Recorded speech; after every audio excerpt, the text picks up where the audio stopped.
Good morning. So I guess we'll get started here. Hello, my name is Ann Schultz. I'm the CFO for the Workers' Compensation Board, and I'd like to welcome all of those that attended in person here, and we have several people logged on and attending through a live webinar. So it's my pleasure today to share with you information about our enhanced rate model. So today we'll be reviewing the impact of the rate model changes by looking at what would have happened had we implemented the enhancements to the model in 2017 as compared to the 2017 rates that were generated based on the current model. So the 2017 rates that we previously announced were based on our current model, and we are comparing the old to the new, so to speak, for 2017 as a proxy for what might happen in 2018. So we've scheduled an hour for my presentation, after which we'll take questions, and we have an hour for that as well. I don't think we'll have too big of a problem getting to all the questions here that should come up from the attendees, and we'll also be entertaining questions that come from online. So we're going to allow one question per person, but I don't think that will be a problem for us. However, we'll be presenting a lot of information. So if there are things you think of later that you would like to ask us, you could do that through email to askwcb@wcbsas.com, and I'll remind you of that email address again at the end of the presentation. So if you think of something later, we'd be very happy to answer that question.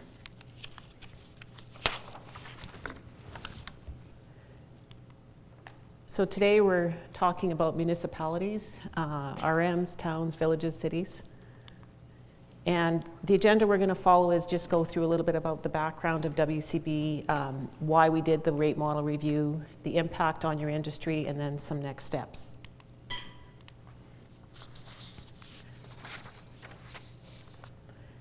So the information we're presenting here today was shared at the regional meetings that we held in November and December to review in more detail the impacts of the various changes to the rate model elements. So if any of you attended any of those sessions, this might be a bit of a repeat, but I just wanted to remind you as well that had you not attended, or if you want to revisit those more detailed presentations, they're available online as well. And so we'll just continue on here. So, oops, this is out of order for me.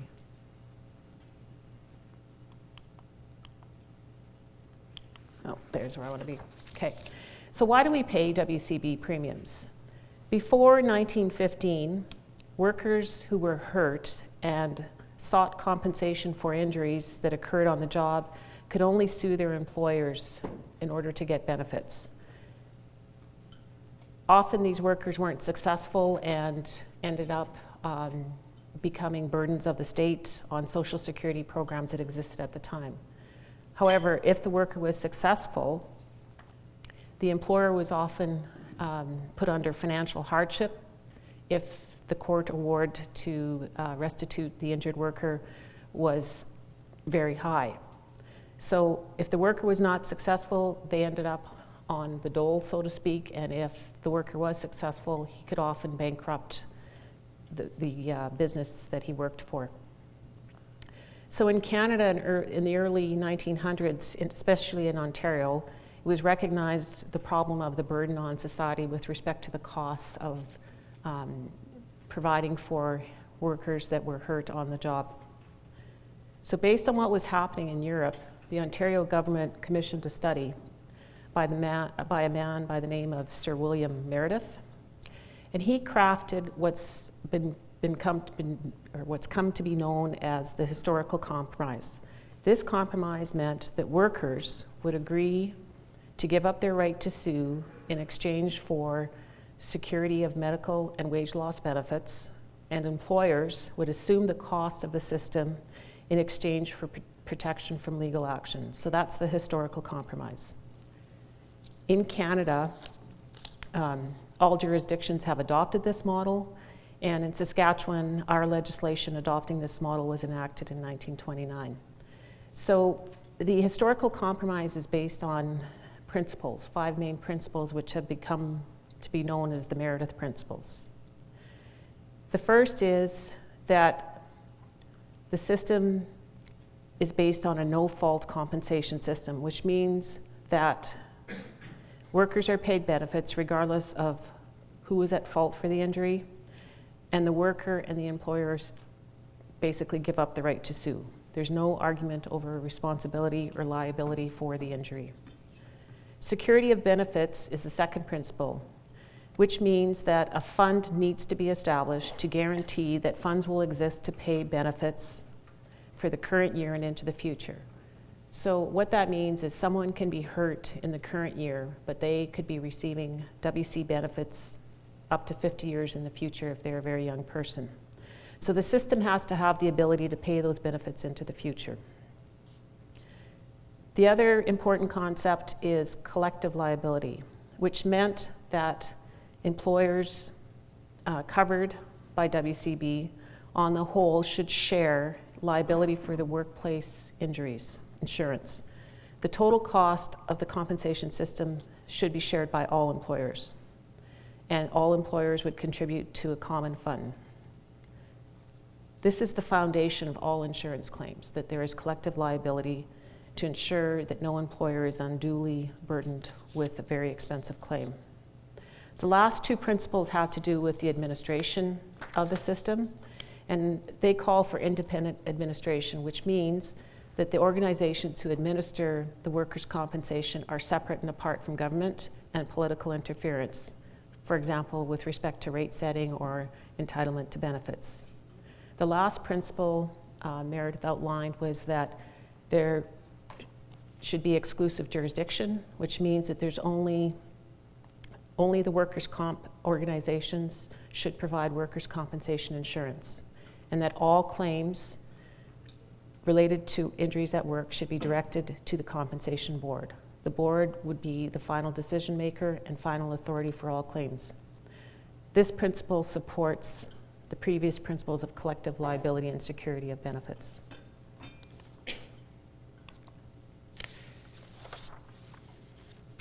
So this slide just briefly outlines the 3 steps involved when we go through our rate setting process. The first step is classification of industries. So in Saskatchewan, we have 45,000 employers. These 45,000 employers are grouped or assigned to 50, in the current system there are 50 rate codes based on the industry undertaking or the industry business. So this becomes, when you're assigned to a rate code, that becomes your risk pool that we work with in terms of estimating costs going into the future.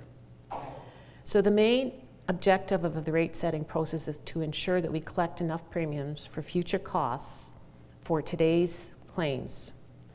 And those costs could go many years into the future. We need to make sure that we collect enough premiums to have enough money to cover those future claims.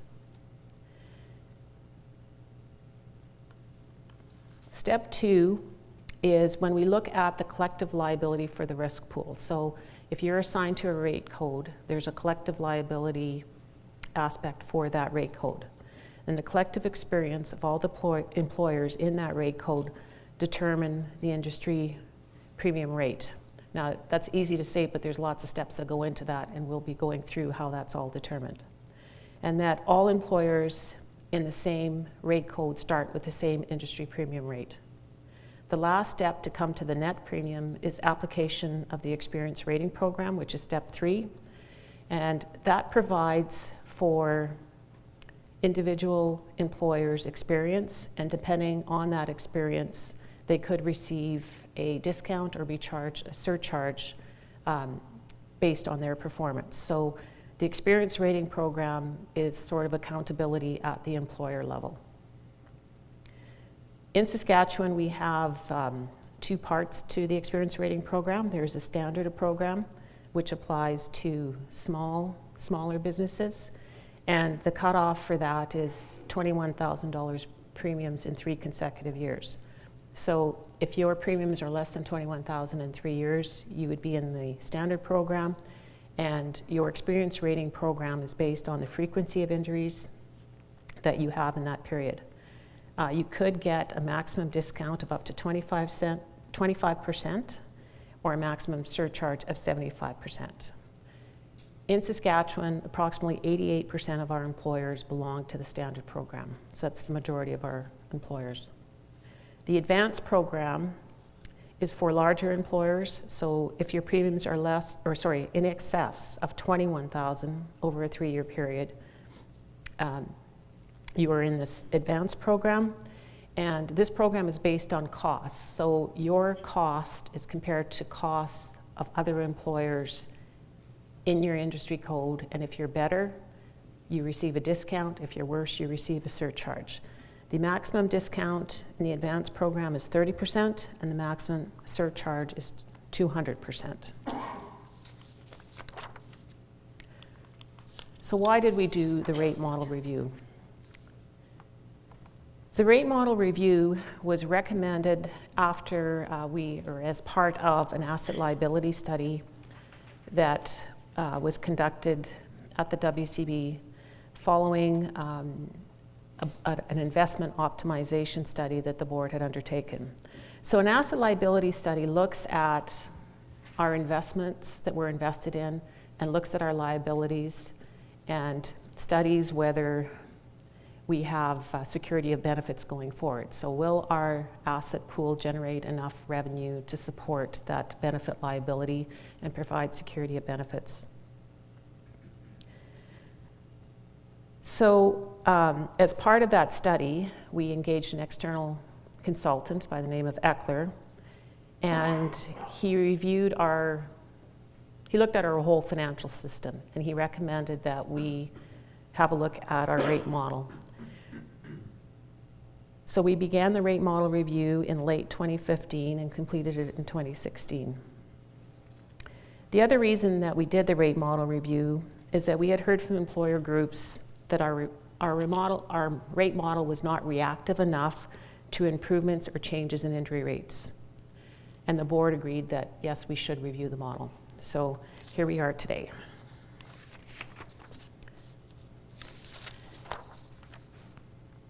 So the rate model review was based on balancing principles. So Eckler in his study of our system and the resulting paper that he produced, which is also on our website, reinforced 4 principles. And he described these principles as sometimes being competing. So what I mean by that, the more accountable you make a rate code or an employer, the less collective liability there is. So collective liability assumes that there's a sharing in unnormal or uncommon or exceptional costs. The other side of that is when you make rate codes more accountable, they're more reactive, they can swing around more, they're more volatile. But we also want to balance rate stability and predictability with that reactivity. So these 4 things all work together in terms of the recommendations that Eckler looked at and the enhancements that he suggested we do to our model. So I guess the important thing is to remember is that we do have to collect a set amount of money, and then he applied the principles to look at the enhancements to our model to appropriately balance the accountability, the collective liability, and then the stability versus the volatility of our rate model. So what was critical to the review process? Eckler also said we needed to have high levels of fairness and transparency overall in the rate setting process, that we want to have predictability of what premiums will be in the future, so that's enforcing or reinforcing the concept of rate stability, and that our model should be based on actuarial principles, which basically, it's a fancy word for we have to have enough money to pay for tomorrow's injuries. So the rate has to be an estimate of what those future liabilities will be for the injuries that occur in the particular rate year.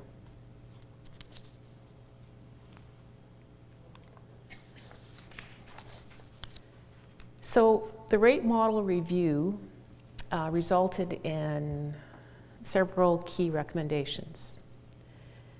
Overall, ECLA determined that at the board level, so across all rate codes, the current model worked well and collected the required premiums.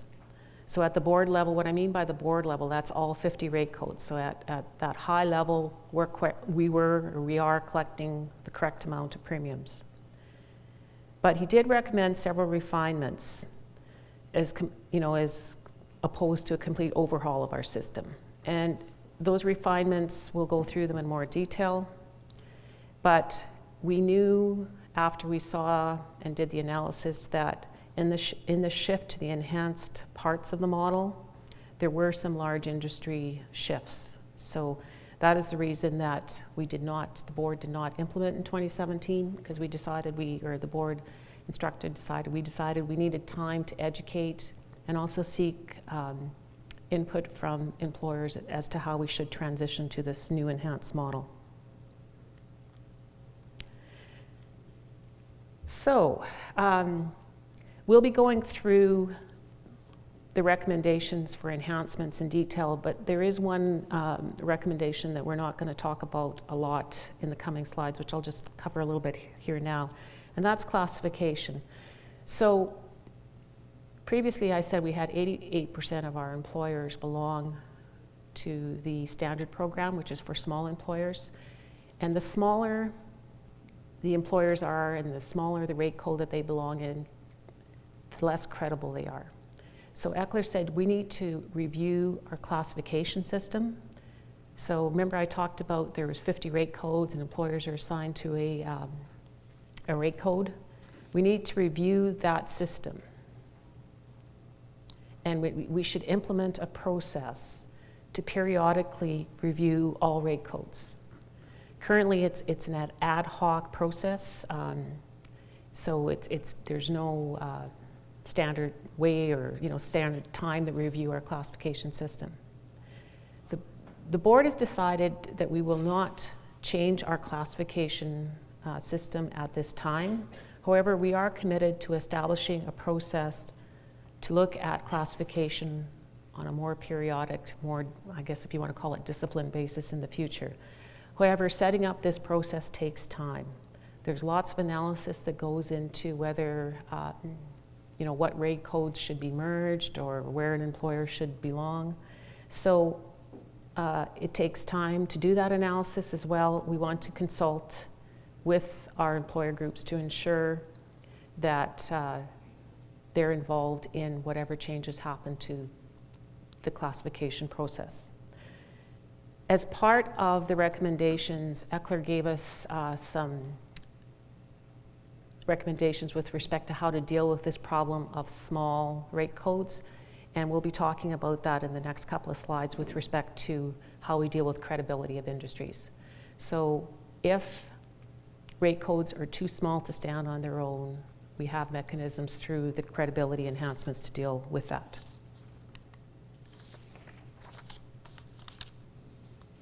So now we'll get into the impacts by comparing the current to the enhanced model. So industry impacts that we'll be going through will show the difference of the 2017 premium rates under the current model compared to the enhanced model. The 2018 rates won't be released till 2017, and we weren't able to show them to you today or use them in our analysis because we don't have complete information sets with respect to do the calculations.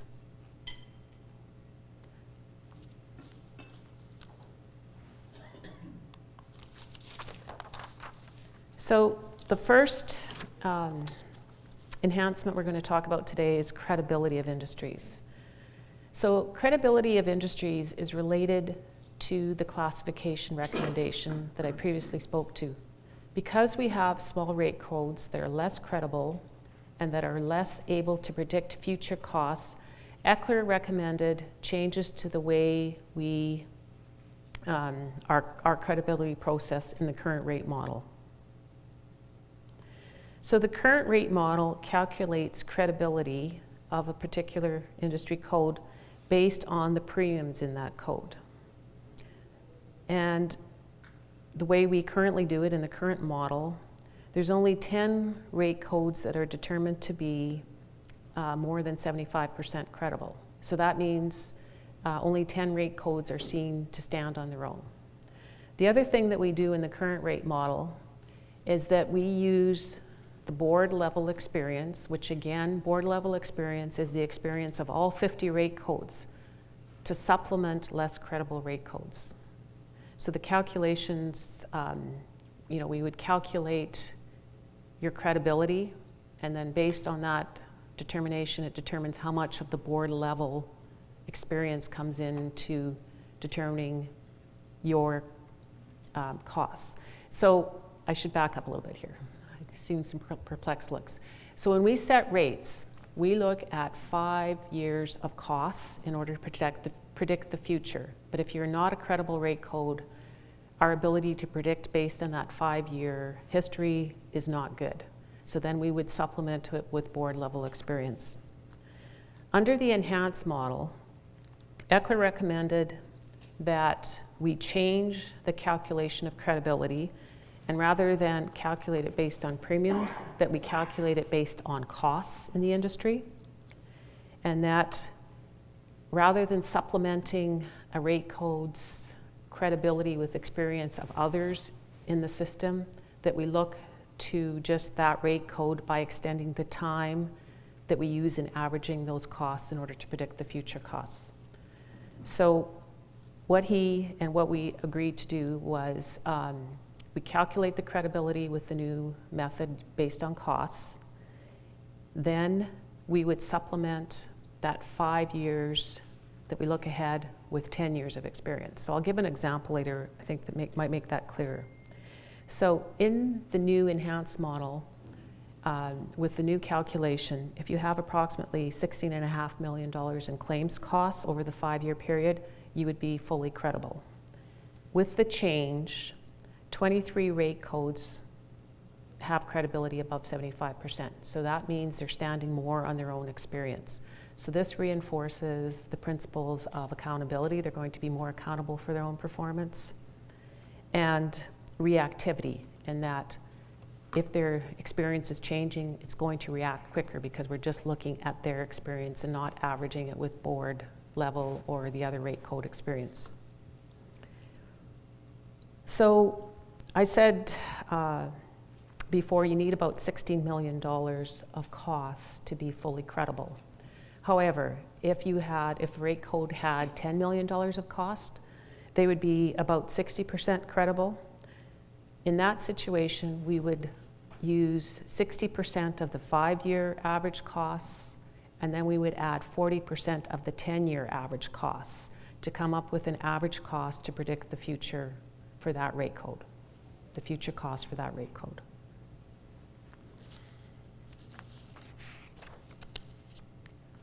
So this should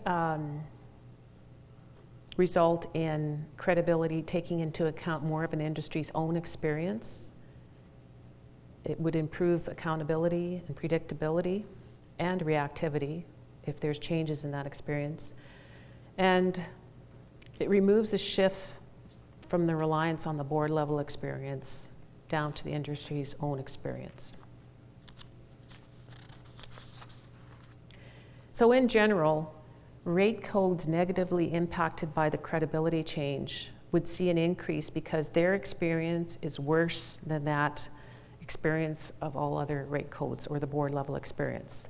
So their costs would have been decreased under the current model.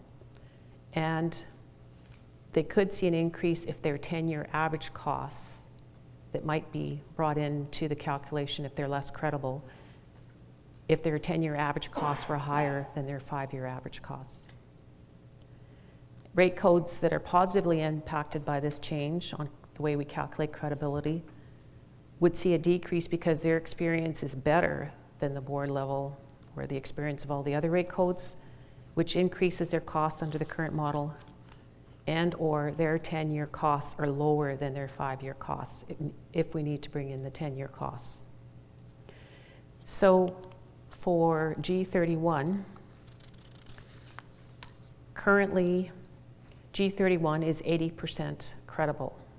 And their experience is very similar to the overall board experience, so that had very little impact. However, in the enhanced model, they're now 100% credible. So only their 5-year costs would be used in the calculation. So the decrease of 2% relates to another factor, which I didn't talk about yet. So in the current model, we use 3 years of medical costs in that 5-year, like all costs are averaged based on 5 years, except for medical. The board decided several years ago that we needed to shorten that up because medical costs, the inflation on and escalation of medical costs was out of line with the inflation of other costs that are in the system. With the new model, all costs will be averaged over 5 years. So this rate code is seeing a decrease because we're moving from a 3-year average on medical costs to a 5-year average.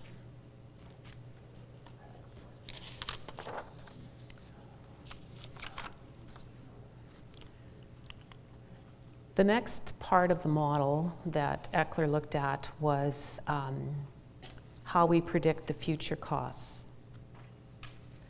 The current model uses injury rates and time loss counts to predict what future costs would be.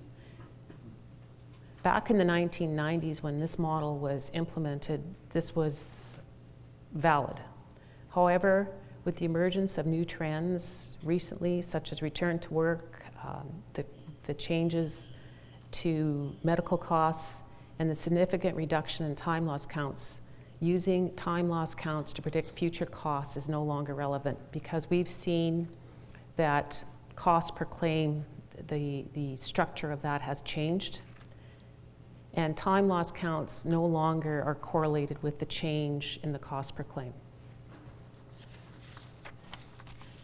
Eckler said you should use costs, actual costs. That's the real stuff, right? It's the costs that incurred in the industry. And instead of using the change in time loss counts, use the change in the workforce to predict what future costs might be. So we calculate that 5-year average for a fully credible industry like G31.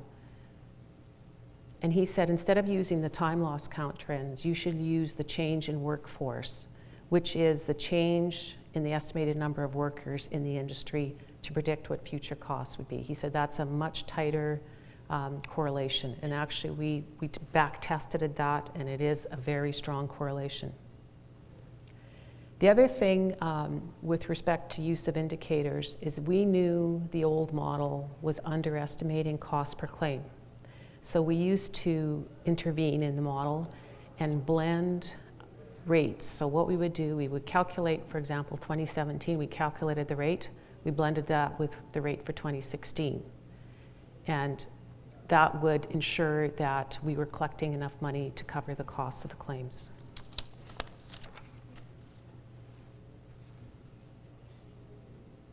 Eckler said that's a really bad practice, and he wanted us to discontinue that. He said it provides for poor accountability, but it did promote stability of the rates. So with the change of indicators, the net impact for G31 is a decrease in that component of the rate of 6 cents.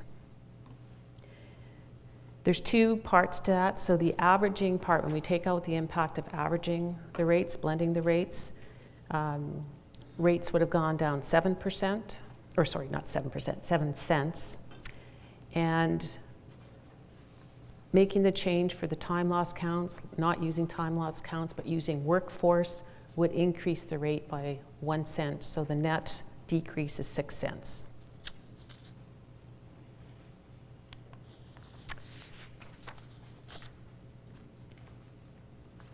The next element that Eckler looked at was the costly claim pooling. So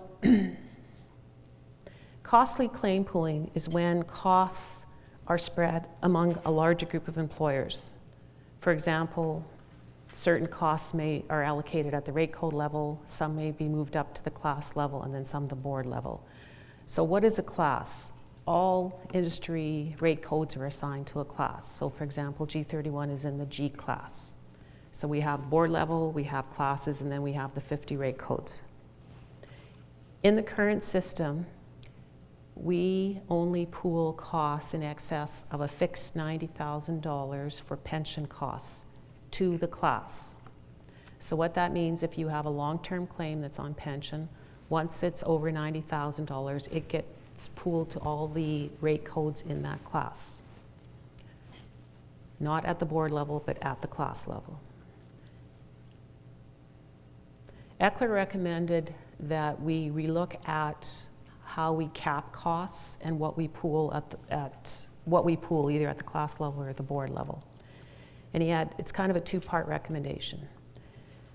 His recommendation was that we cap all costs. So when you look at the cap, you consider all costs. That's compensation, medical, pension, voc, everything.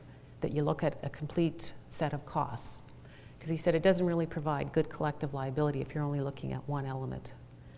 The second thing is that he recommended that the cap be fixed to something and move with inflation escalations.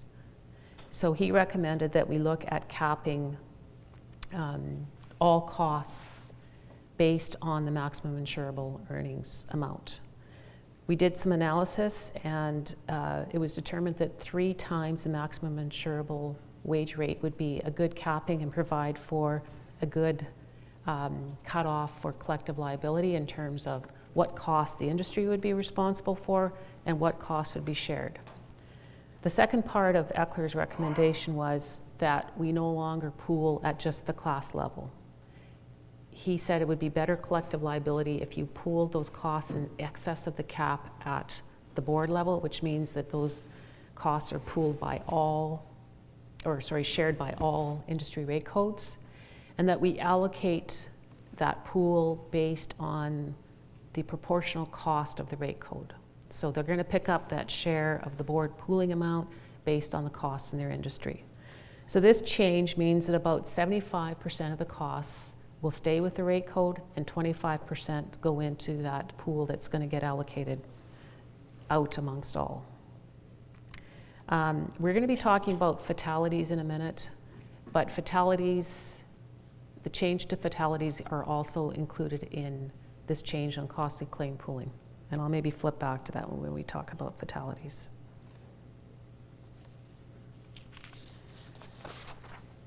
So for G31, the costly claim pooling element would have increased the 2017 rate by 2 cents. So the average pension costs in G31 are roughly the same as the rest of Sector G pension costs. There was no impact there. However, costs in excess of 3 times that maximum amount, which is $251,000, are lower than the board average. Therefore, pooling of the costs increases G31's rate. So G31 will become more accountable for claim costs that are less than $251,000.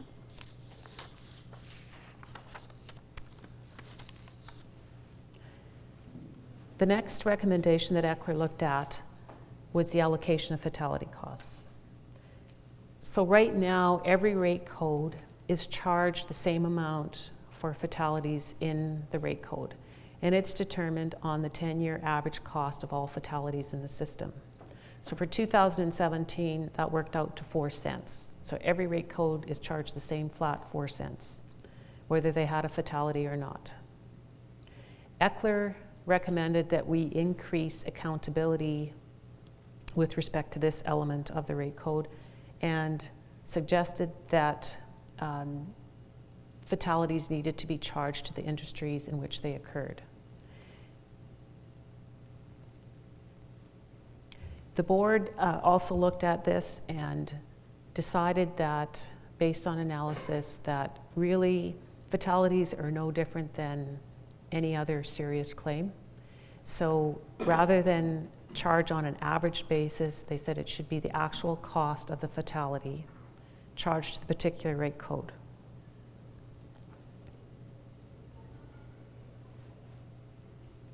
So now fatality costs will be treated like any other claim costs and subject to that costly claim pooling that I talked about previously.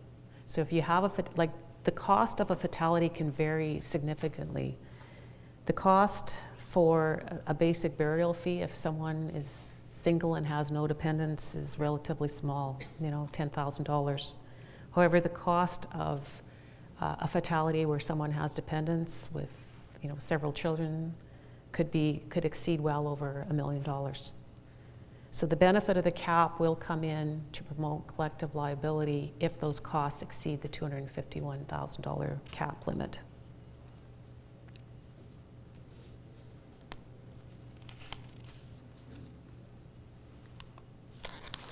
Oops. So for G31, the impact of this change to treat fatalities like any other claim will see a 3% increase on account of that component of the rate model. G31 had 22 fatalities in the 5-year period, 2011 to 2015. So this will promote accountability for the costs of those fatalities and treat them like any other claim cost.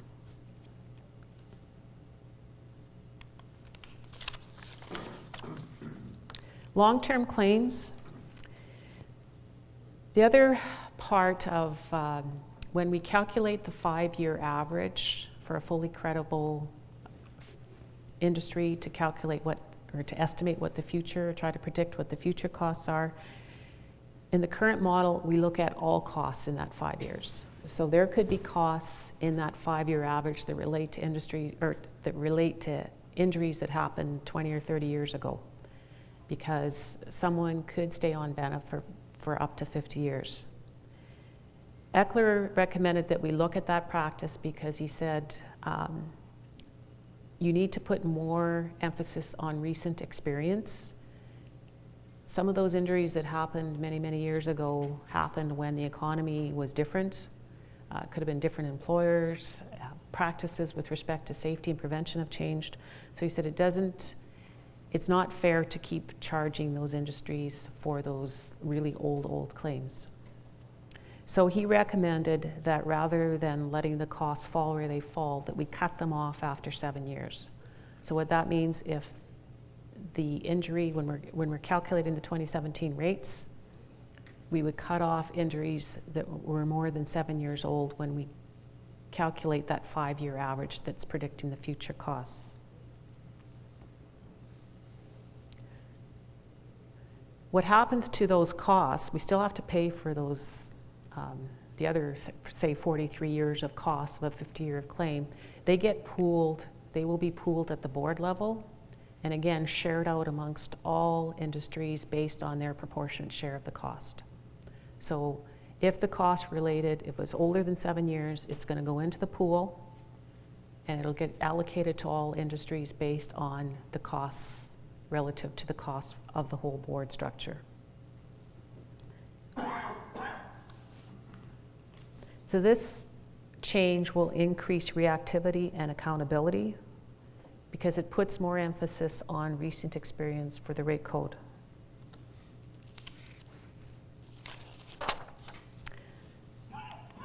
For G31, this will cause an increase in that part of the claim calculation, or sorry, that part of the rate calculation of 3 cents, because G31 has a smaller portion of costs in that greater than 7-year age part.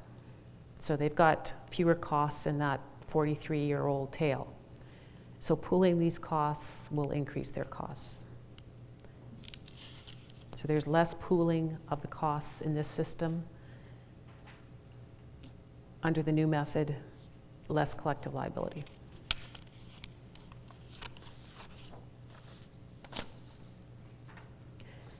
The other change that Eckler ECLR recommended it, is that we relook at how we allocate our administration costs. So currently we allocate administration costs based on two elements, fixed costs and variable costs. So fixed costs are the costs that we incur, that you probably incur at home based on, you know, just keeping the lights on. There's certain costs you have to like IT infrastructure, those kinds of things. And then variable costs are the costs that move or related to processing claims. So ECLR said it's good that we do split between fixed and variable when we allocate the administrative costs, but he said it looks like your percentage that you allocate for fixed and the percentage that we allocate for variable is out of whack. So we did an analysis, and currently we charge 90% of the board costs based on a variable, so based related to the cost structure, the cost of the claims, and 10% based on fixed costs.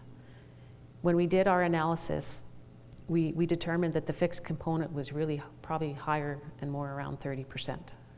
So this will result in a shift for how administration costs are allocated. So in general, if you're an industry with lower premium rates, you're going to see an increase in your administrative component of the rate because you're going to be picking up a higher share of the fixed costs. And if you're a higher premium rate or a higher cost industry, you're going to see a decrease because you're going to be picking up, instead of 90% of costs based on your costs, you're going to only be picking up 70% of our admin costs based on your costs. So higher payroll codes with lower costs will pay a higher share of the fixed costs, is the net impact. For G31, this change has resulted in about a 1 cent increase, while the variable component did decrease 6 cents.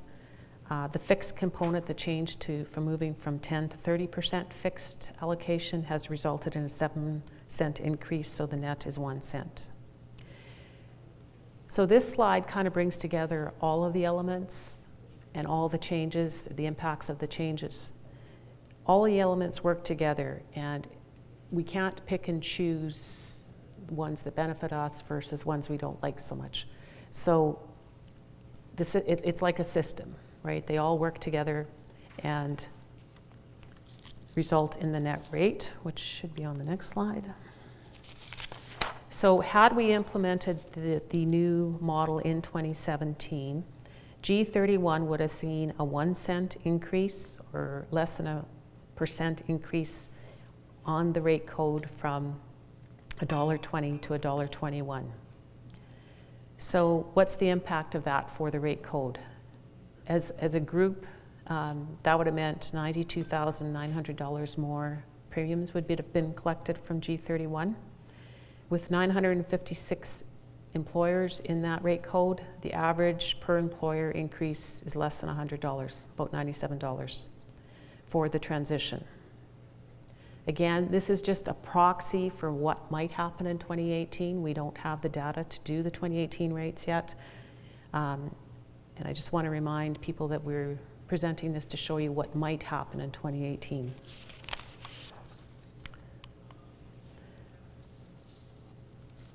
So now on to next steps. So today's full presentation is being recorded and will be available on www.wcbsas.com. Again, if you have more questions, the website where you can email, the email address to email questions is noted. And we're looking for transition feedback. There is a form online that we ask that you complete, giving us your preference to how we transition this change. So the options are, that we implement the whole change in 2018 for 2018 rates, that we spread it over a couple of years, or there could be other options that people can think about, such as, perhaps creating a threshold cap or something else. The thing is, we still have to collect the same amount of revenue. So if we transition increases, we also have to transition decreases, because the board still needs to collect enough revenue to ensure that security of benefits. There's a 30-day period after our last presentation, which will be in Saskatoon next week. So the transition feedback will be open until April 7th, and we encourage you to provide that feedback on how you would like to see the board transition these rates changes. Again, I remind you, we presented a lot of information here today, and if you think of questions later, please go on to Ask WCB and email us that question, and we'll get back to you as soon as we can. So I'd just like to remind you too that the least expensive injury never happens. We still have the goal of 0 injuries through Mission Zero, and in 2016, 88% of employers were injury-free. So we'll open it up for questions now, and if there's any online questions, they will come forward. Nothing?